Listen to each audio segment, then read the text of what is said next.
It's the Blairing Out with Eric Blair show at the 2019 Hall of Heavy Metal History Award show with Ronnie James Dio's wife, manager, and co-founder of the Niji Entertainment Group, Wendy Dio. Wendy, what do you think is important about the Hall of Heavy Metal History Award show? Seeing these people finally getting their due. Well, that and keeping rock and roll alive.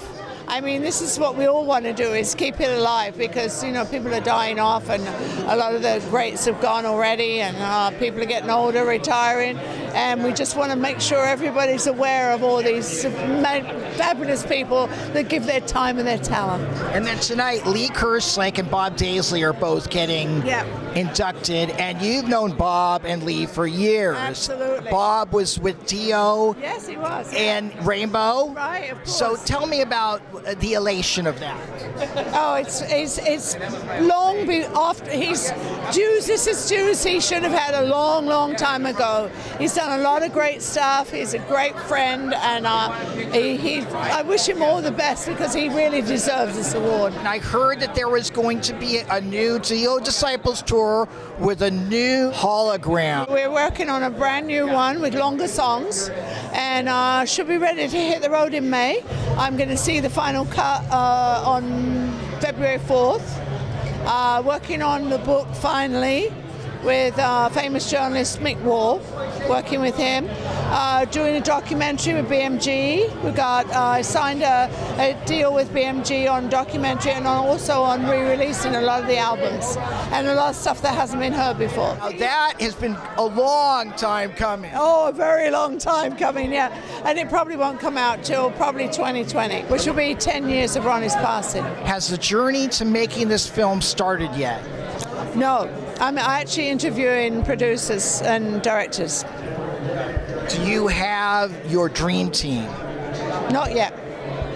Because this is something that's got to be... Yeah, of course. It has to be perfect the way Ronnie would want it. And that's exactly... I turned down... I was talking with the label that I won't mention about 4 years ago, but the direction they wanted to take it in was not what I want it to be Ronnie, real Ronnie, and you know, true, real Ronnie, and not drug, sex, and rock and roll, because that's not what he was about. So I want stories from bands that he played with, from people that look up to him, from his old friends, his old bandmates, just so that it's true. And you have footage hidden in the archives that people have never seen of Ronnie before. Yeah, I do. I have a lot of stuff that nobody's ever seen. What is the quality of some of this footage? Because you were there. Yeah, some of the footage, of course, is done on Super 8. So we have to figure out how it's going to come out. But I think even if it's a little blurry, I think people will still want to see. I mean, obviously we'll bake them, and we'll do as best we can with everything. But there's some stuff that is like so old. But it's worth being in the archive and being in the documentary. It shouldn't be taken away. What is your earliest memory of being in the studio with Ronnie James Dio? Rainbow Days. Probably when they were recording in France at the, I forgot the name of the place, but we were in near Pontoise. We used to call it Pantyhose, Horrorsville, I think it was called. And it was a studio there, and we would have seances, and we suddenly conjure up God of Thunder, Thor, and we all laughed and thought somebody was pushing and so on. But then the tapes will get wiped off the next day, and they would record, and then the next day the tapes will be wiped off again. And it was a real hard work for them to continue. I don't know if it was Thor or if it was just something wrong with the studio, but we had a lot of problems there. But it was a real fun time. Cozy got locked in his room.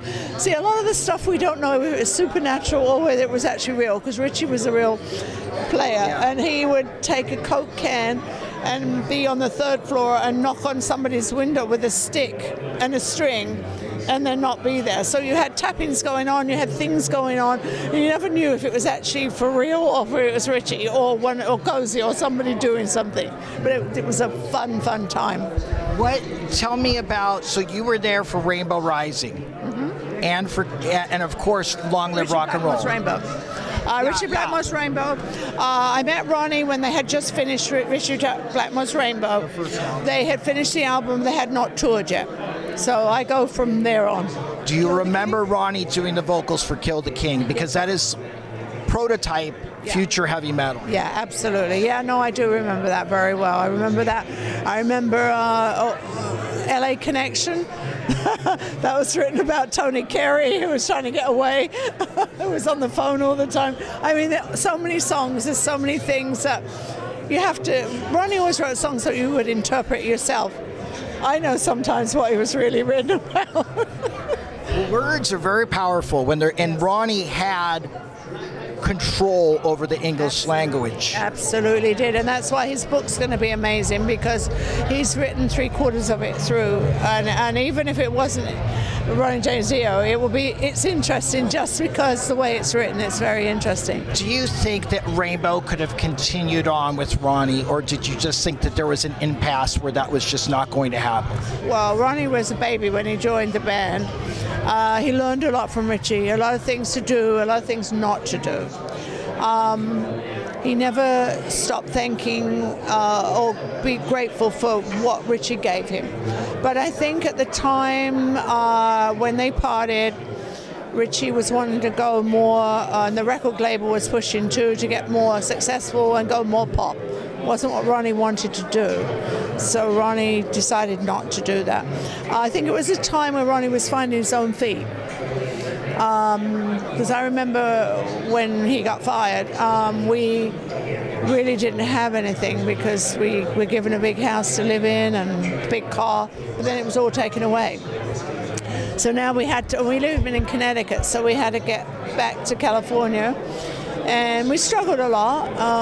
We didn't have very much money, and Ronnie was working with 3 different bands at the time, trying to do something. Really? What were those? Well, he was working with a bunch of people from Elf, actually, again, and then he was working with I've forgotten his name. Anyway, a lot of other people, and then the Black Sabbath offer came along. And so it then gave Ronnie the opportunity to be darker, to write the way he wanted, to be heavier, which he wanted to do, and to go in a different direction and find his feet. And again, when he left with Sabbath, he had actually found his feet in what he really wanted to do in Dio. Did Ronnie want to leave Black Sabbath? No, he loved being in Black Sabbath. He always loved being in Black Sabbath. It was just a lot of things. There was a lot of drugs going on in those days, a lot of things going on, and I don't know, just a lot of silliness that happens in a lot of times in bands, egos, whatever. The first time, the second time, but the third time, everybody was just having a great time, getting ready to do another album, ready to do another tour, getting ready to do another thing. And that was one of the things that I'm so glad that he got back with them before he passed away. And they were working so hard together, and just everybody loved each other. There was no more drugs involved, no more animosity. Everybody was just having such a great time. And I think he left on a high note. Is there any secret things that Ronnie recorded that the world hasn't heard? And I'm talking about projects that maybe never saw the light of day. There's some stuff that he did just for himself, or for me.